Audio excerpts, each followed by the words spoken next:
Hey guys, I'm so happy to be back and to be answering some questions for you guys today just about life in Israel, if it will work for you and if it won't. So let's get started. So the first question is, where should I live? There are 4 main communities that people that make Aliyah and move to Israel that are around my age, around 20 years old, give or take, moved. So we have Givat Shmuel, Herzliya, Tel Aviv, and Jerusalem. So let's start with Givat Shmuel. I would say Givat Shmuel is the main community that religious people, maybe after seminary or yeshiva, move to. Givat Shmuel is where the University Bar Ilan is located. It's a super awesome community filled with super awesome people. It's super nice. It honestly really reminds me of California. They have a big awesome mall there full of like every food that you could think of. So the next community is Herzliya. IDC, which is a private institution, a private college, that is located in Herzliya, which is why there's another kind of community around there. It just started last year at JLIC, which is awesome, and I highly recommend it. So yeah, that's another community that you could live in, which is really awesome whether you're religious or not, and it's also really beautiful. Givat Shmuel, the average price, you could probably find an apartment from 1,600, anywhere from 1,600 to 2,000 shekels a month, which is basically like $300 to $500 something a month for rent. In Herzliya, it's a little more expensive. I would say it kind of ranges from 1,800 to 2,500 shekels a month.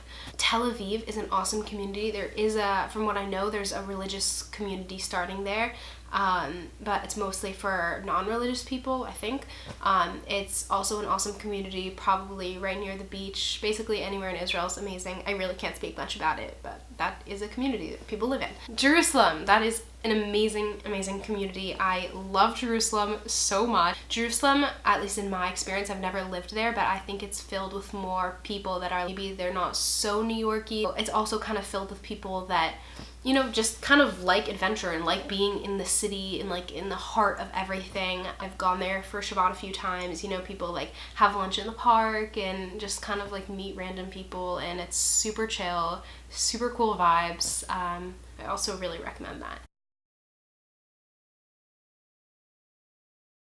So I know I kind of touched on the schools before, but just kind of the main schools I would say are Bar Ilan, which basically has every single major, and they have an international program, and they have I think 3 or 4 majors that are all in English. College is literally free, 100% free when you make Aliyah. If you want to study in English, then they just give you a discount, so then it comes out to be about $10,000 per year, 10,000 shekel off. We have Hebrew U, which is in Jerusalem. There's Tel Aviv University, there's Technion, different awesome places and awesome choices that you can go. I'm pretty sure like every school has an international program if you want to study in English, but if you want to challenge yourself, then do it in Hebrew. Is it hard to make friends? I would say no, because I think that every single person in Israel is just like super friendly. Everyone just wants to help you, honestly, they do. I mean, I've had some bad experiences and I've also had some good ones. The first week that I moved there, I was like kind of nervous and like I didn't really know what I was getting myself into. I have no family there, nothing. But after a week, like it honestly really settled down, and thank God, like it just really turned out to be awesome. Is it hard to make money there? I have no idea. I'm just a student. I really don't know. I would say that there are certain things that like, you know, you can find that like work more in Israel than they do in America. Like for an example, high tech. Like a lot of people go into computer science and high tech because that's like a really good paying job that you can get for living in Israel.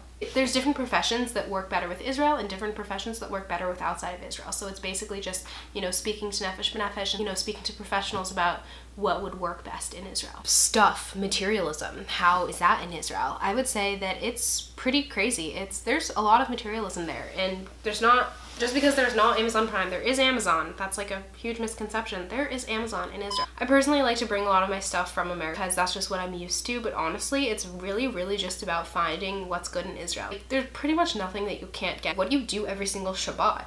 Well, if you're religious like me, I keep Shabbat. We're in Israel, a Jewish state, so there's so many other people that do that also, and honestly, as long as you can make like one friend, or just have an apartment, then you guys can just make Shabbat together or find an adopted family, which people with so many organizations will set you up with, and then you're kind of good. But basically Shabbat works out. Everyone's always doing something, and that's not really something to worry about. Do you get lonely? You know, I would say I don't really get lonely. I would say I just maybe like miss my family a little extra. People are really there to support you, which is super awesome. I would pretty much say no. Is it hard to learn Hebrew? So there's so many programs that teach you Hebrew for free. I went into like a 6-month program to teach you Hebrew for free. Honestly didn't like it, but I did learn Hebrew from it and just kind of immersed myself. I just tried to make like a bunch of Israeli friends, and that worked for like a few months, and I just learned Hebrew from that. Also, you don't really need to know Hebrew. Like, it's so like helpful. It's like such an advantage if you really know it. But if that's something that you're like, no, I'm not making Aliyah because I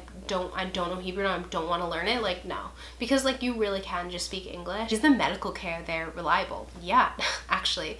Like, it's really easy. I can just make any appointment that I want on my phone at any time, but the only thing is that sometimes you have to wait a long time to make like specific appointments. Like if you need a foot doctor, like that might be like a month or so for you to wait, unless you want to see someone, it's like a private physician that you would have to pay for out of pocket.